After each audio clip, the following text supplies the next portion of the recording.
À chaque fois que je joue avec Sam, j'appréhende le moment où je dois lui dire « on va arrêter Sam ». Surtout quand il aime l'activité. La stopper est très compliqué. Il crie, il pleure, il tient fort les objets dans ses mains. Parfois, il peut faire la même chose pendant des heures sans se lasser. Pour stopper une activité tranquillement, la règle d'or, c'est de prévenir Sam que l'on va bientôt arrêter. C'est facile à faire et c'est très important. Ça permet à Sam de se préparer à arrêter, à devoir ranger sans être surpris. On va lui apprendre à ranger pour que le rangement fasse partie intégrante de l'activité. La notion « c'est fini » est comme ça plus claire pour lui. En parallèle, on peut s'appuyer sur un planning visuel qui montre à Sam en image un déroulé de ce qui l'attend. On joue, puis on va prendre le bain. Il peut ainsi mieux anticiper et il est moins frustré au moment d'arrêter ce qu'il est en train de faire. Un autre outil bien utile au quotidien, c'est le timer.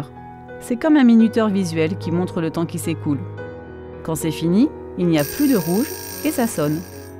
Sam arrive mieux à anticiper, il est plus calme depuis qu'on l'utilise. Les transitions se font mieux. À l'école, les crises de Sam étaient difficiles à gérer au milieu des enfants. Alors Thomas et moi avons donné à la maîtresse nos petites astuces. Pour augmenter la motivation de Sam à passer à autre chose, Hélène utilise un planning visuel. Elle laisse Sam choisir l'activité suivante dès qu'il a fini de ranger. Parfois, dans ma séance d'orthophonie, Sam prend un jeu, mais il le détourne, il l'utilise pour faire des mouvements répétitifs.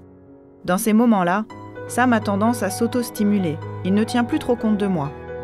Alors je lui retire doucement, tout en mettant de nouvelles activités qu'il aime bien à sa disposition. Grâce à tous ces conseils donnés par les professionnels, Sam s'énerve de moins en moins au moment d'arrêter une activité. C'est bien plus agréable pour lui, comme pour nous. Pour aider Sam à arrêter une activité, c'est important de le prévenir un peu avant d'arrêter. Le faire ranger. Après avoir rangé, lui permettre de faire un choix. Utiliser un planning visuel. Ou encore un timer peut aider à mieux accepter les transitions.